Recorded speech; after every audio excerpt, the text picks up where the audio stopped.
കർത്താവിന്റെ പരിശുദ്ധ നാമത്തിന് വീണ്ടും മഹത്വമുണ്ടാകട്ടെ. നമ്മളിന്ന് വായിച്ച സങ്കീർത്തനം 37 സങ്കീർത്തനമാണ്.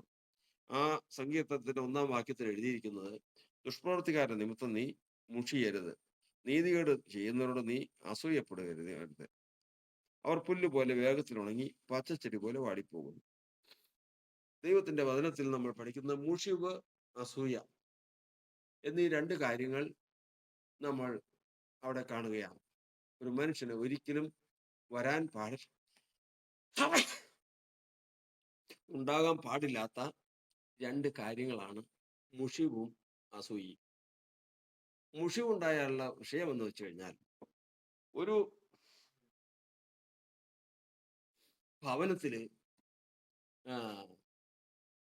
ഭവനത്തില് പ്രവൃത്തി ചെയ്തോണ്ട് വലിയ വലിയ വീടാ. അവിടെ ഇട്ടുകൊണ്ട് നടക്കുന്ന വസ്ത്രങ്ങളുണ്ട്, പുതയ്ക്കുന്ന വസ്ത്രങ്ങളുണ്ട്, കിടക്കുന്ന വസ്ത്രങ്ങളുണ്ട്, കീറിയ വസ്ത്രങ്ങളുണ്ട്. അടുക്കളയിൽ, അതായത് പാചകം ചെയ്യുന്ന അടുക്കളയിൽ അന്ന് കരിയും പുകയൊക്കെ ഉള്ള ഒരു സ്ഥലമാണ് അടുക്കള എന്ന് പറയുന്നത്. അവിടെ പാത്രങ്ങൾ മാറ്റാനും എടുക്കാനും ഒക്കെ വസ്ത്രം ആവശ്യമാണ്, തുണി വേണം.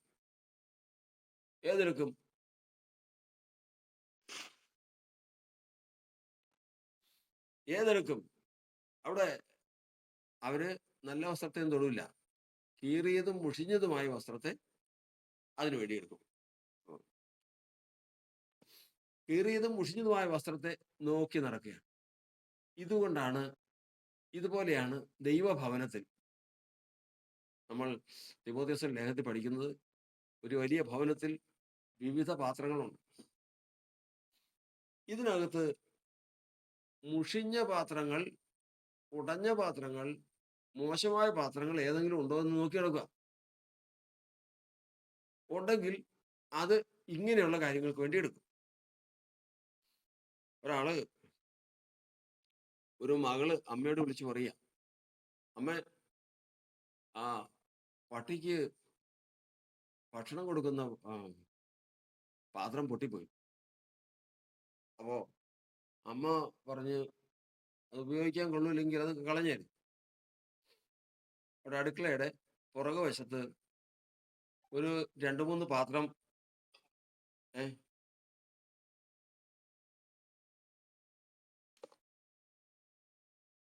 ആ അമ്മ മകളോട് പറയുകയാണ്,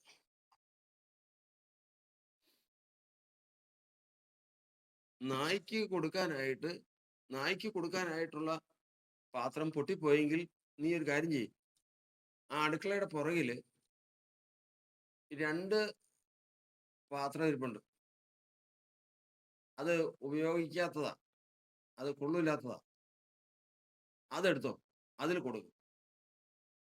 മോള് പോയി ആ പറഞ്ഞതുപോലെ ഉപയോഗിച്ചുകൊണ്ടിരുന്ന പാത്രം കളഞ്ഞതിന് ശേഷം വേറൊരു പാത്രം എടുത്തുകൊണ്ട് പോകും. ആ പാത്രം അവരുടെ മേശപ്പുറത്ത് കൊണ്ടുവരുന്ന പ്ലേറ്റ് അല്ല, പാചകം ചെയ്യുന്ന പാത്രമല്ല, പിന്നെയോ ഉപയോഗശൂന്യമായി മുഷിഞ്ഞതും വക്കുപൊട്ടിയതും ഇനി തിരിച്ചു നല്ല കാര്യങ്ങൾക്ക് ഉപയോഗിക്കാൻ സാധ്യമല്ല എന്ന് വിധിച്ചിരിക്കുന്നതുമായ പാത്രമാണ് അമ്മ മോളോട് പറഞ്ഞത്. പോയി അതിൽ കൊണ്ടുപോയി നായ്ക്ക് ഭക്ഷണം കൊടുക്കാം. മാത്രമല്ല, മകളോട് മറ്റൊരു കാര്യം കൂടെ പറഞ്ഞു. അതിനുശേഷം ആ പാത്രം വീണ്ടും മുറിക്കകത്തേക്ക് കൊണ്ടുവരണ്ട, അത് ആ പുറത്ത് തന്നെ കമത്തിയേക്കണം. ഇതുപോലെയാണ് ദൈവഭവനത്തിൽ, ദൈവസഭയിൽ, ദൈവത്തിന്റെ ജനമായിട്ട് വരുന്ന അനേകരുടെ അനുഭവങ്ങൾ. എന്തെന്നാൽ അവര് മുഷിഞ്ഞിരിക്കും, പല കാര്യങ്ങൾ കൊണ്ടും മുഷിഞ്ഞിരിക്കും. മുഷിഞ്ഞിരുന്നു കഴിഞ്ഞാൽ ശത്രു അവിടെ ദൃഷ്ടി വയ്ക്കും, കർത്താവിനോട് അനുവാദം ചോദിക്കും. അത് കണ്ടോ, ആ വ്യക്തി മുഷിഞ്ഞിരിക്കുക, എത്ര നാളായെന്നറിയാം, ദൈവസഭയിൽ വന്നിട്ട് മുഷിഞ്ഞിരിക്കുക, ഈ മുഷിഞ്ഞ പാത്രത്തെ ഉപയോഗിക്കണം. എങ്ങനെയാ മുഷിഞ്ഞിരിക്കുന്നത്? അവിടെ എഴുതിയിരിക്കുന്നത്, ദുഷ്പ്രവർത്തിക്കാരുടെ നിമിത്തം പല കാര്യങ്ങൾ സഭയിലും സഹോദരങ്ങളിലും വ്യക്തികളിലും കണ്ട് ആകെ മുഷിഞ്ഞിരിക്കുക. ഇതിന് ദൈവം ഒരു ന്യായവിധി അയക്കാൻ പോവാ. ന്യായവിധി അയക്കാൻ പോകുമ്പോൾ ആദ്യം ദാവീദ് ചെയ്ത തെറ്റിന് ദാവീദിനെ ശിക്ഷിക്കണം. ആരെ എടുക്കും? ആരെ കൊണ്ട് ശിക്ഷിക്കും? അങ്ങനെ നോക്കുമ്പോഴാണ് ഇവിടെ ഇതാ ഇഷ്ടംപോലെ പാത്രം ഇരിക്കുക. ശിമയി എന്ന് പറയുന്ന ഒരുവൻ, ഒരു കാര്യം ചെയ്യും, അവനോട് ശപിക്കാൻ പറയാം. ദൈവം തന്നെയാ പറയുന്നത്. നീ ദാവീദിനെ പോയി ശപിക്കും. കാരണം നീ ഒന്നിലേ അല്ല, എത്ര നാളായെന്നറിയാം ഈ ഈ ഈ മുഷിവുമായിട്ട് നടക്കണം. അഹീത്തോഫെലിനോട് പറഞ്ഞ് നീ ദാവീദിന്റെ ദുരാലോചന പറഞ്ഞു കൊടുക്ക്. കാരണം കുറെ നാളായി പ്രതികാര ചിന്തയുമായിട്ട് അവൻ നടക്കുന്നു. അവന് കൊടുത്തു. അബ്ശാലോമിനോട് നീ അപ്പനെതിരെ വാളെടുത്തു. കാരണം അവനും കുറെ നാളായി ഹൃദയത്തിൽ ദോഷം ചിന്തയായിട്ട് നടക്കുന്നു. ഇങ്ങനെ മുഷിഞ്ഞതിനെ എല്ലാറ്റിനെയും കൂടെ അങ്ങോട്ട് സെലക്ട് ചെയ്തു. ഒരു വലിയൊരു കൂട്ടം ജനവും അതിന്റെ കൂടെ കൂടി. സ്തോത്രം. ഒരു കാര്യം ഓർക്കണം, ദൈവം തന്റെ ദാസനെയും തന്റെ അഭിഷിക്തനെയും തെറ്റിന് ശിക്ഷിക്കാനായിട്ട് തയ്യാറാകുമ്പോൾ മുഷിഞ്ഞതിനെയൊക്കെ അങ്ങ് തൊടും. എഴുന്നേറ്റോളം പറയും. അവർ വിചാരിക്കും ഇത് തന്നെ അവസരം, കാരണം ഇവൻ ചെയ്തതിന് കുറെ നാളായി ഞാൻ നോക്കിയിരിക്കുന്നു, ഇതിന് പകരം ഞാൻ ചെയ്യും എന്നുള്ള നിലയിൽ എഴുന്നേൽക്കും. എന്നാൽ ദൈവം അതിനുള്ള അവസരം കൊടുത്തതാണെന്നും താൻ മുഷിഞ്ഞിരിക്കുന്നതുകൊണ്ടാണ് ഇത് ചെയ്യുന്നതെന്നും അവർ ഓർക്കില്ല. കാര്യങ്ങളെല്ലാം കഴിഞ്ഞു. സംഭവിച്ചത് എന്താ?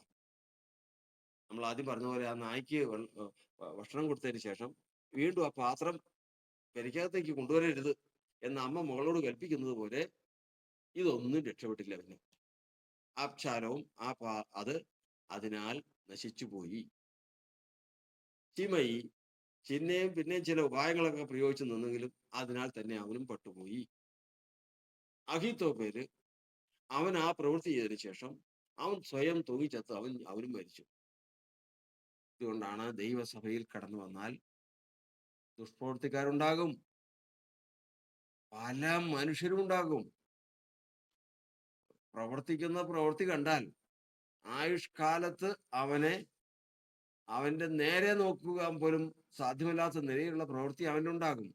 പക്ഷേ നാം മുഷിയരുത്, നമ്മൾ മുഷിയരുത്. മുഷിഞ്ഞ അപ്പോൾ അവന്റെ മേൽ ദൃഷ്ടി വയ്ക്കും. ശത്രു അപ്പോൾ അവന്റെ മേൽ ദൃഷ്ടി വയ്ക്കും. കാരണം അവൻ ചോദിക്കും, അവിടെ ഒരു കലക്കമുണ്ട്, ആ കലക്കത്തിന് ഇവനെ ഉപയോഗിച്ചാലോ, ഈ ആളെ അങ്ങോട്ട് ഉപയോഗിച്ചാലോ എന്ന് സദാസമയം വാദിച്ചുകൊണ്ടിരിക്കും. മുഷിഞ്ഞ പാത്രത്തെക്കുറിച്ച് സദാസമയം ശത്രു ദൈവത്തിന്റെ മുമ്പാകെ വാദിച്ചുകൊണ്ടിരിക്കും. അതാണ് പരീക്ഷിക്കപ്പെടാൻ പോവാണ് ഇയ്യോബ് പരീക്ഷിക്കപ്പെടുമ്പോൾ ഇയ്യോബിന്റെ വസ്തുവകയൊക്കെയും കവർന്നു കളയണം. ആരോട് പറയും? അങ്ങനെയാണ് ശെബായർ എന്ന് പറയുന്നത് ഒരു കൂട്ടര്. കാരണം അവർ ദൈവവിരോധികളാ, ജാതികളാ. അവരെ ഉപയോഗിച്ചു ഇയ്യോബിനുള്ള വസ്തുവക മുഴുവൻ കവർന്നു. അവര് നേരെ നിലനിൽക്കുവോ? ഇല്ല. അതുകൊണ്ട് ദൈവത്തിന്റെ വചനം പറയുന്നത്, ഒരു വലിയ ഭവനത്തിൽ 2 തീമോഥെയോസ് ലേഖനം 2:19 നമ്മൾ വായിക്കുന്നത്, ഒരു വലിയ ഭവനത്തിൽ അനേക പാത്രങ്ങളുണ്ട്. ചിലത് ഹീനകാര്യങ്ങൾക്കും ചിലത് മാനകാര്യങ്ങൾക്കും ഉപയോഗിക്കപ്പെടുന്നു. നാമോ അനീതി വിട്ടകന്ന് തന്നെത്താൻ സൂക്ഷിച്ചാൽ ശ്രേഷ്ഠപാത്രങ്ങളായിട്ട് ഉപയോഗിക്കപ്പെടും. അനീതി ചെയ്യുന്നവരോട് നീ അസൂയപ്പെട്ടും മുഷിഞ്ഞു വരുന്ന് ശത്രുവിനാൽ ഉപയോഗിക്കപ്പെട്ടു പോകാതിരിപ്പാൻ ദൈവത്തിന്റെ വചനം പറയുന്നത്,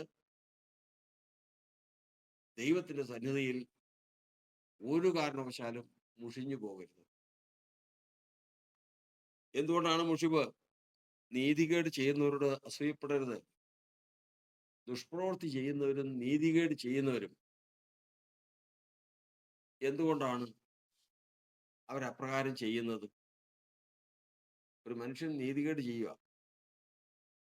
നീതികേട് ഒരു മനുഷ്യൻ ചെയ്യുമ്പോൾ ഓർത്തു കൊള്ളണം, ആ മനുഷ്യന് നമ്മുടെ ജീവിതത്തിൽ നമ്മൾ ഓർത്തു കൊള്ളണം, നീതി ചെയ്യാൻ വരുമ്പോ എന്തെങ്കിലും എന്തെങ്കിലും ക്ഷതം, നഷ്ടം, വേദന വന്നിരിക്കും. കാരണം 4-ാം സങ്കീർത്തനം 5-ാം വാക്യം പറയുന്ന പ്രകാരമാണ്, നീതി യാഗങ്ങളെ അർപ്പിപ്പീൻ, യഹോവയിൽ ആശ്രയം വയ്പ്പീൻ. നീതി ചെയ്യുന്നവൻ എന്ത് ചെയ്യുന്നു? യാഗം കഴിക്കുന്നു. നീതി ചെയ്യുന്നവൻ നിശ്ചയമായിട്ടും ഒരു യാഗം, ഇല്ലെങ്കിൽ തന്നെയെങ്കിലും യാഗം കഴിക്കും. നമുക്കറിയാലോ, ലേവ്യരോട് കർത്താവ് കൽപ്പിച്ചു, വിഗ്രഹത്തെ ആരാധിച്ചവരെ മുഴുവനും കൊല്ലാനായിട്ട് പറഞ്ഞപ്പോ അവരെല്ലാവരും അരയ്ക്ക് വാള് കെട്ടി കയറി വിഗ്രഹത്തെ ആരാധിച്ചവരെ എല്ലാം കൊന്നുകളഞ്ഞു. കൊന്നത് ആരെയാ? സ്വന്തപ്പെട്ടവരെ, അപ്പനെ, അമ്മയെ, സഹോദരങ്ങളെ, മക്കളെ, കൂട്ടുകാരെ കൊന്നുകളഞ്ഞു. പക്ഷെ അവർ നീതി പ്രവർത്തിച്ചു. പക്ഷേ യാഗം കഴിച്ചത് ആരെയാണ് കൊടുക്കേണ്ടി വന്നതെന്നറിയാവോ? സ്വന്തപ്പെട്ടവരെയാണ് യാഗം കഴിക്കേണ്ടി വന്നത്. അപ്പൊ ഇതിന് കെൽപ്പില്ലാത്തവരുണ്ട്. അപ്പൊ ഒരു മനുഷ്യൻ അനീതി ചെയ്യുമ്പോൾ നമ്മൾ ഓർത്തു കൊള്ളേണ്ടത്, ദൈവമേ, അവന് കെൽപ്പില്ലാതെ അവൻ ചെയ്തു പോകുന്നതാണ്. നീതി എന്ന് പറയുമ്പോൾ യാഗം കഴിക്കണം. അതിനുള്ള മനസാന്നിധ്യവും അതിനുള്ള കഴിവും അവനില്ല. അവനെ ശക്തിപ്പെടുത്തണമേ എന്നാണ് പ്രാർത്ഥിക്കേണ്ടത്. നമുക്ക് അതിനുള്ള കഴിവില്ല, എന്നാൽ അത് ഉണ്ടാകണം. കാരണം വചനം പറയുന്നത്, അവർക്ക് എന്ത് സംഭവിക്കുന്നു? അവർ പുല്ലുപോലെ വേഗത്തിൽ ഉണങ്ങി പച്ചച്ചെടി പോലെ വാടിപ്പോകുന്നു. ഒരു മനുഷ്യൻ നീതി ചെയ്യുമ്പോൾ അവന് യാഗം കഴിക്കേണ്ടി വരും, ദുഃഖമുണ്ട്. എന്നാൽ അനീതി ചെയ്യുമ്പോൾ ഓർത്തു കൊള്ളേണ്ടത്, അവൻ പച്ച അവസ്ഥയിൽ നിന്ന് മാറിപ്പോയിക്കൊണ്ടിരിക്കും. അതായത് ഉണങ്ങി ഓരോ അനീതി ചെയ്യുമ്പോഴും ഉണങ്ങി. എത്ര വർഷം കൊണ്ടാ? ശൗല് 38 വർഷം കൊണ്ടാണ് ഒടുവിൽ വൈക്കോലായി തീർന്നത്. അശേഷം പച്ചയില്ലാത്ത നിലയിൽ എത്തിച്ചേർന്ന് 38 വർഷം കൊണ്ടാണ്. 38 വർഷം ആയപ്പോഴേക്കും പച്ച എന്ന് പറയുന്നത് അതിനകത്തില്ല. മുഴുവനും ഉണങ്ങിയ പുല്ലിന് തുല്യമായി, വൈക്കോലിന് തുല്യമായി. ആ സമയത്താണ് ദൈവത്തിന്റെ വിധി വരുന്നത്. ആ സമയത്താണ് അവൻ വെളിച്ചപ്പാടത്തിയോട് അരുളപ്പാട് ചോദിക്കാൻ പോകുന്നത്. അതിനാൽ അവൻ മരിക്കേണ്ടി വന്നു. ദൈവത്തിന്റെ ന്യായവിധി അവന്റെ മേൽ വന്നു.